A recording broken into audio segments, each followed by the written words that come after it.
Rajkot marketing yard એ માત્ર yard જ નહીં પરંતુ ખેડૂતોના સપના માટેનું એક જીવંત પુલ છે. તો એ ખેડૂતોને સારા પાકના ભાવો મળે છે અને ગ્રાહકોને પણ સીધી ગુણવત્તાવાળા ઉત્પાદનો મળી શકે છે. ત્યારે ચાલો જાણીએ રાજકોટ માર્કેટિંગ યાર્ડમાં શું ભાવ મળી રહ્યા છે અને કેટલી આવક નોંધાઈ રહી છે. નમસ્કાર દર્શક મિત્રો, BS9 TV ન્યૂઝમાં આપની સાથે હું છું નેહા પટેલ. રાજકોટ માર્કેટિંગ યાર્ડમાં છેલ્લા ઘણા દિવસોથી શિયાળુ પાકની સતત આવકમાં નોંધારો વધાઈ રહ્યો છે. તો આ સાથે જ કપાસ, તુવેર, લસણની આવકમાં પણ વધારો જોવા મળ્યો હતો. તો યાર્ડમાં કપાસની 1400 ક્વિન્ટલ આવક સાથે ખેડૂતોને કપાસનો મણદીઠ ભાવ 1410 થી 1638 મળ્યો હતો. તો આ સાથે જ ટુકડા ઘઉંની 500 ક્વિન્ટલ આવક નોંધાઈ હતી અને ટુકડા ઘઉંના ભાવની વાત કરવામાં આવે તો 515 થી લઈને 573 રૂપિયા બોલાયો હતો. તો આ સાથે જ સોયાબીનની પણ 700 ક્વિન્ટલ આવક નોંધાઈ હતી અને સોયાબીનનો મણદીઠ ભાવ 1000 થી લઈને 1127 રૂપિયા બોલાયો હતો. તો વાત કરીએ મગ, અડદ, રાજમા, તુવેર સહિતના કઠોળની આવક અને તેમના ભાવની, તો યાર્ડમાં મગની આવક સાથે મગનો ભાવ 900 થી લઈને 1900 રહ્યો હતો. તો અડદની આવક સાથે અડદનો ભાવ 1050 થી લઈને 1685 રૂપિયા બોલાયો હતો. તો તુવેરની 1420 ક્વિન્ટલ આવક નોંધાઈ, એટલે કે તુવેરની પૂરબહારમાં આવક જોવા મળી હતી અને યાર્ડમાં તુવેરનો મણદીઠ ભાવ 975 થી લઈને 1616 રૂપિયા બોલાયો હતો.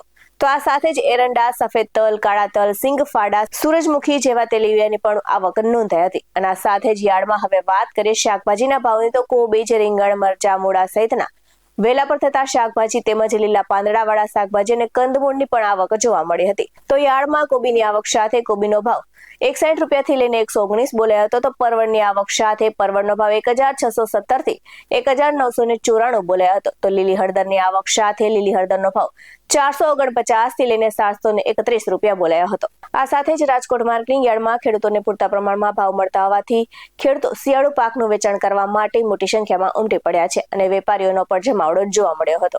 આ સાથે જ સરદાર વલ્લભભાઈ પટેલ મુખ્ય માર્કેટિંગ યાર્ડની આજના ભાવની વાત કરીએ તો કપાસ બીટીનો ભાવ 1410 થી 1638 બોલાયો હતો. બાજીનો ભાવ 290 થી 356 બોલાયો હતો અને તુવેરનો ભાવ 975 થી 1616 બોલાયો હતો. તો વાલનો ભાવ 920 થી 1175 બોલાયો હતો અને આ સાથે જ અજમાનો ભાવ 770 થી લઈને 1980 બોલાયો હતો. તો કાળા તલનો ભાવ 3100 થી લઈને 4885 બોલાયો હતો અને સૂકા મરચાનો ભાવ 3000 થી લઈને 5905 બોલાયો હતો.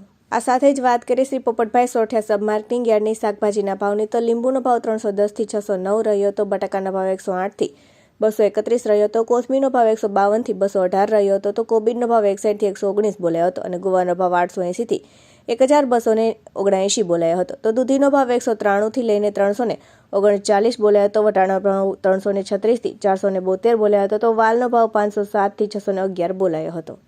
આવા જ વધુ અહેવાલ સાથે ફરી મળતા રહીશું. તમે અમારી YouTube ચેનલને સબસ્ક્રાઇબ કરવાનું અને અમને Facebook અને Instagram પર ફોલો કરવાનું ભૂલશો નહીં. બાકી અવનવી અપડેટ્સ મેળવવા માટે આપ જોતા રહો BS9 TV ન્યૂઝ. નમસ્કાર.